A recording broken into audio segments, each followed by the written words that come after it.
Mu rugendo bakoze ku wa 18 mu Kakaro mu ntara ya Butanyerera, abagwizatunga bo mu mico itandukanye y'igihugu bagishika Ingozi ku mugwa mukuru w'iyo ntara baranguruye berekeza ku musozi wa Buye, neza na neza kw'irerero ry'imfuvyi Umusamariya w'imbabazi. Abo bashitsi bakaba bari bitwaje agakemanyi kagizwe na vyankenerwa abana bakenera, uri bifungurwa, imitobe, amasabune n'ibindi bikoresho, eka mbere n'akabahasha. Urongoye ico kigo Francine Akineza avuga ko abo bagira neza bakoze igikorwa gihambaye, ati baba basahirije uwatanguje iryo rerero. Kubw'ivyo rero turabakengurukiye cyane, bimwe vy'imva mutima nari mvuze ati ubu dufise abana 50 ntibiba vyoroshe, no mu muryango ufise umwana umwe arakugora, ariko rero nka mama w'abuntu aba araba abana 50 akamenya uko barya, akamenya uko bambara, akamenya uko bivuza, murumva ko arose umuntu amusahiriza ashima Imana cyane. Rero urumva ko ari byinshi bimukenera nk'umuvyeyi ari umwe, ariko icyo dushima Imana nuko Imana yamihagurutsa abantu b'intwari nka mwebwe, abantu b'urukundo, bakaza kumushigikira, bakaza kumusegura amaboko, bakaza kumutera intege muri kino kikorwa kidasanzwe nk'uko namwe mubikoze. Ku izina ry'uwo mugwi urongoye ikigo CFCIB Olivier Suguru nawe yamenyesheje ko bifuje gutera intege abiyumviriye kurera utwo twana tw'imfuvyi ngo bibonere nuko bamerewe muri kino gihe. Kuri twebwe rero twaje kuramutsa aba bana, twazanywe n'umutima w'urukundo n'umutima w'ikigongwe w'impuhwe, kubera twishikire ngaha tubone koko uko aba bana bamerewe. Iki catuzanye twaje kubatera intege kugira ngo natwe tubereke yuko twifadikanije na mwebwe muri iri banga. Kurera abana b'imfuvyi nivyo hakenerwa byinshi, mugabo cane cane no kurangura ubutumwa,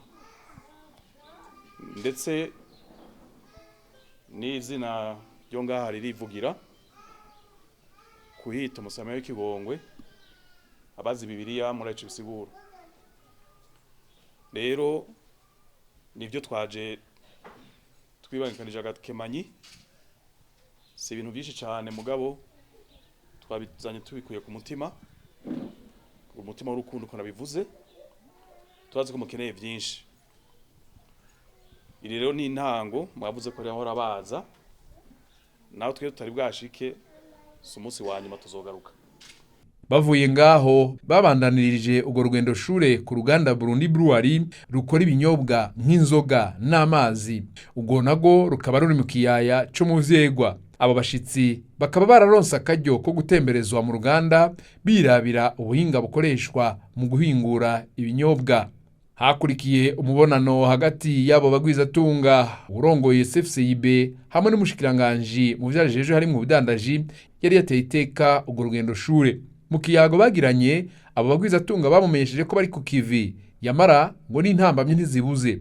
Userukira abadandaza b'Ingozi agashikiriza nk'ingorane ishingiye ku bukene bw'amafaranga mva makungu kuja gufatira indege mu bihugu bibanyi nk'u Rwanda bitewe n'ubutandukane buri hagati y'ibiciro vy'iwacu no muri ivyo bihugu bindi duhana imbibe. Intambamye tugira muri icyo gihe ni ikibazo cy'indege. Iyo tugiye gukata indege dushaka kuririra ku kibuga cy'indege cy'i Bujumbura, kuko ayo matike yose akatirwa i Bujumbura, kandi ama-agence adutwara najya ama-agence ya Kenya Airways na Ethiopian Airways. Rero iyo ukatiye itike ushaka kuririra i Bujumbura, itike y'indege usanga ihagaze 1,500 gushika ku 1,800, hari n'igihe usanga byarenze cyane. Ariko iyo ushatse kuja kuririra mu gihugu kibanyi cy'u Rwanda, itike y'indege utuyiriha $700 gusa. Urumva ubwo butandukane buhari, ni ubutandukane buteye ubwoba cyane. Narijya muri icyo gihe iyo tike y'indege ugiye kuyikata ubu uyiriha mu $100 uyajana mu mufuko. Kareho bahora batworohereza ugasanga barakurishije kuri tro ya Berube ariko ubu ntibishoboka yagize kuduga bica ngombwa ko n'ubundi utegerezwa kuyatwara ari amadolari muranza amadolari yose dukoresha sagashesheshwa rumuri tuyakura kuri marché noir. Afashe ijambo umushikiranganje Chantal Nijimbere mu vyajeje harimwo ubudandaji yabatekereye impanuro zitandukanye anabibutsa ko abikorera utwabo bafise uruhara rukomeye mwishigwa mu ngiro y'imurakazoza ya 2040 hamwe na 2060 kugira ngo tuzoshobore gushika ku iterambere ryama ni ngombwa ko twese tutahura ko amashirahamwe mato mato yagereranye ari inkingi y'iterambere rirama ariko twifuza muri yabo n'akazoza y'igihugu cifashe umwaka w'ibihumbi 2040 igihugu giteye imbere umwaka w'ibihumbi 2060. Nuvuga ko iki kivugo kirahambaye cyane kuko nyabicubahiro kuri igihugu cyacu General Major Evariste Ndayishimiye